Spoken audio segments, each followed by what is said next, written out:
ये आकाशवाणी रायपुर है। प्रादेशिक समाचार बुलेटिन के साथ मैं विभाष कुमार झा।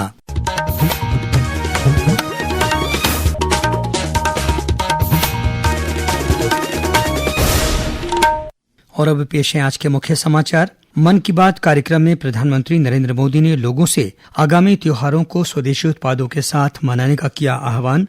कांकेर जिले में आज सुरक्षा बलों के साथ हुई मुठभेड़ में एक महिला सहित 3 माओवादी मारे गए।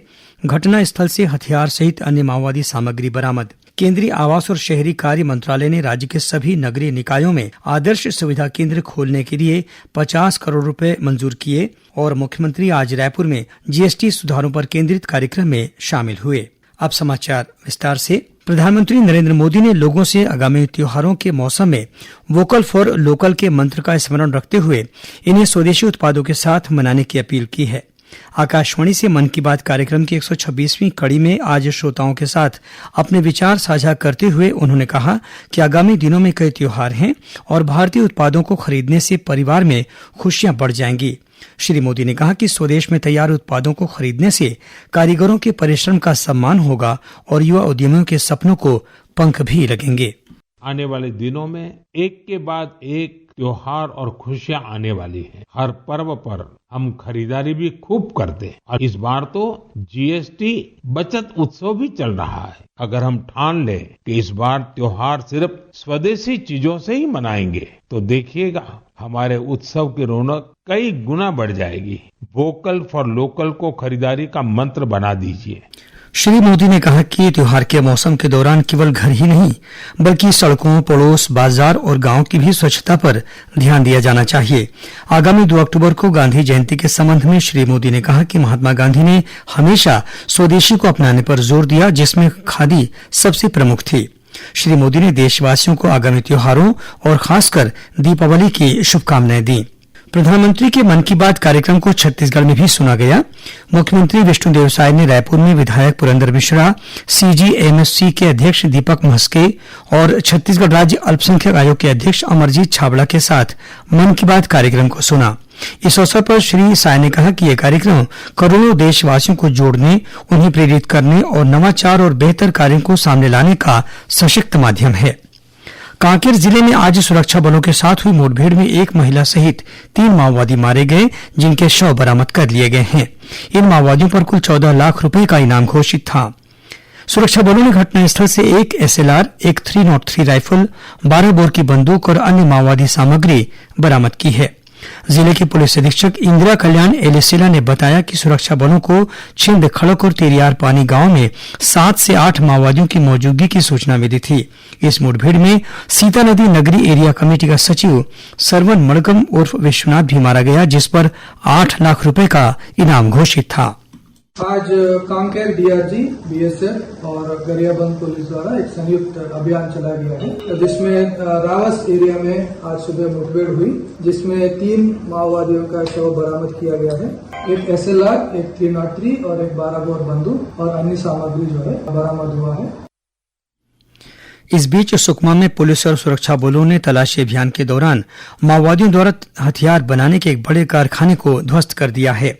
जिले के पुलिस अधीक्षक किरण चौहान ने बताया कि इस कारखाने से भारी मात्रा में हथियार, बारूद और अन्य उपकरण बरामद किए गए हैं।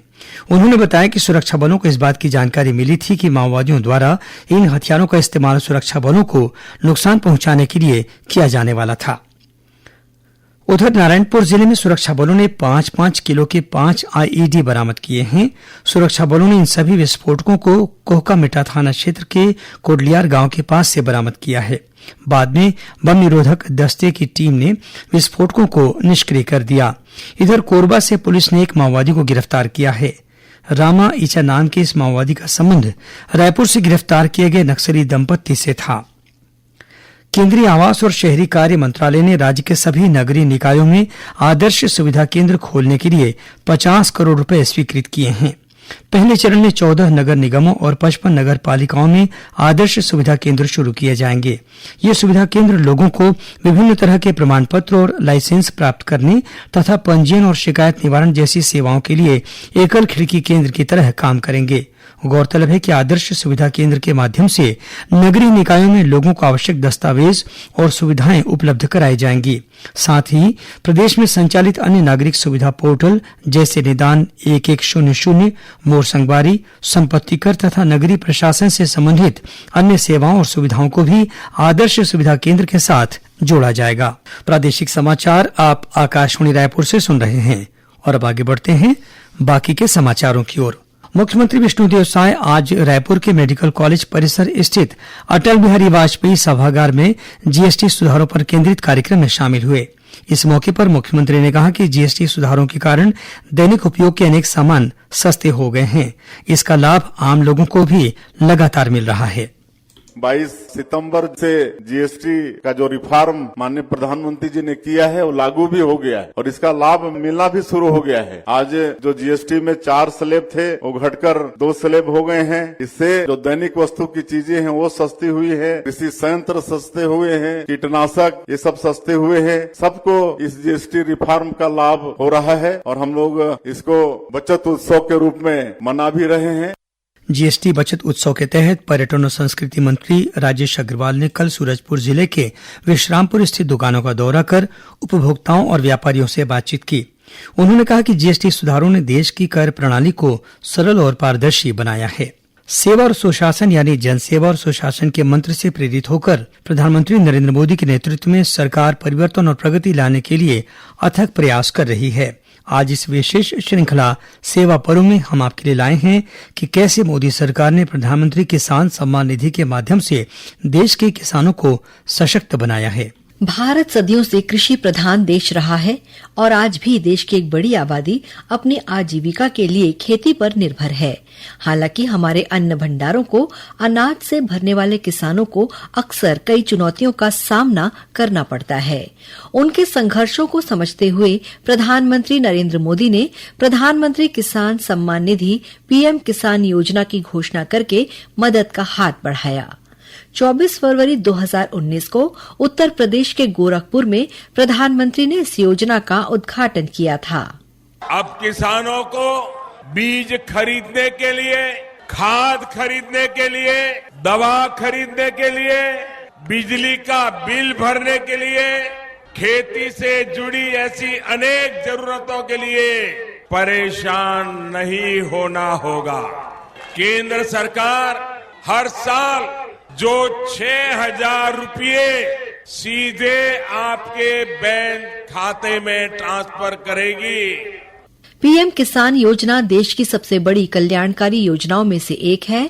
इस योजना के तहत किसानों को हर 4 महीने में 2,000 रुपए सीधे उनके बैंक खातों में भेजे जाते हैं। 6,000 रुपए की ये वार्षिक सहायता किसानों को काफी राहत पहुंचाती है और उनका बोझ कम करती है।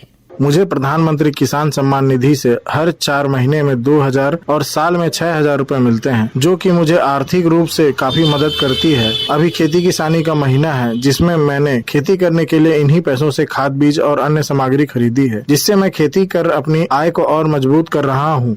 अब तक पीएम किसान योजना के तहत 21 किश्तों में 3,90,000 करोड़ रुपए से ज्यादा सीधे किसानों के खातों में हस्तांतरित किए जा चुके हैं। समाचार डेस्क, आकाशवाणी रायपुर। विश्व पर्यटन दिवस के उपलक्ष्य में आज रायपुर में central India connect market place का आयोजन किया गया। छत्तीसगढ़ पर्यटन मंडल और छत्तीसगढ़ ट्रेवल ट्रेड एसोसिएशन द्वारा संयुक्त रूप से आयोजित इस कार्यक्रम का उद्घाटन पर्यटन और संस्कृति मंत्री राजेश अग्रवाल ने किया। इस मौके पर उन्होंने छत्तीसगढ़ पर्यटन मंडल की नई वेबसाइट का लोकार्पण भी किया। कार्यक्रम में पर्यटन विकास को बढ़ावा देने के लिए 2 समझौतों पर हस्ताक्षर किए गए। पहला समझौता छत्तीसगढ़ पर्यटन मंडल और भारतीय रेलवे खानपान एवं पर्यटन मंडल IRCTC के बीच मुख्यमंत्री जन पर्यटन योजना शुरू करने के लिए किया गया। वहीं दूसरा समझौता छत्तीसगढ़ पर्यटन मंडल और व्यापार व्यवसाय की राष्ट्रीय संस्था फिक्की के बीच राष्ट्रीय और अंतर्राष्ट्रीय रोड शो तथा छत्तीसगढ़ ट्रेवल मार्ट के आयोजन के लिए किया गया। इस अवसर पर पर्यटन मंत्री ने पर्यटन क्षेत्र में योगदान देने वाले स्टेक होल्डर्स को सम्मानित भी किया। और अब कुछ समाचार संक्षेप में। आज शहीद भगत सिंह की जयंती है। इस अवसर पर मुख्यमंत्री विष्णुदेव साय ने रायपुर के भगत सिंह चौक पहुंचकर उनकी प्रतिमा पर पुष्पांजलि अर्पित कर उन्हें नमन किया। रायपुर के खमतराई में आज दोपहर स्याही गोदाम में आग लग गई, छुट्टी का दिन होने के कारण गोदाम में कोई कर्मचारी मौजूद नहीं था, जिससे किसी के हताहत होने की कोई सूचना नहीं है। अग्निशमन कर्मचारियों ने मौके पर पहुंचकर आग पर काबू पा लिया। और रायपुर के कलेक्ट्रेट परिसर स्थित रिकॉर्ड रूम की छत आज सुबह गिर गई। हादसे के समय कमरा खाली था, इस वजह से जानमाल का कोई नुकसान नहीं हुआ है। अंत में मुख्य समाचार एक बार फिर। मन की बात कार्यक्रम में प्रधानमंत्री नरेंद्र मोदी ने लोगों से आगामी त्योहारों को स्वदेशी उत्पादों के साथ मनाने का किया आह्वान। कांकेर जिले में आज सुरक्षा बलों के साथ हुई मुठभेड़ में एक महिला सहित 3 माओवादी मारे गए।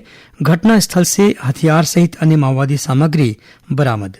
केंद्रीय आवास और शहरी कार्य मंत्रालय ने राज्य के सभी नगरीय निकायों में आदर्श सुविधा केंद्र खोलने के लिए 50 करोड़ रुपए मंजूर किए। और मुख्यमंत्री आज रायपुर में जीएसटी सुधारों पर केंद्रित कार्यक्रम में शामिल हुए। इसी के साथ प्रादेशिक समाचार बुलेटिन समाप्त हुआ। नमस्कार।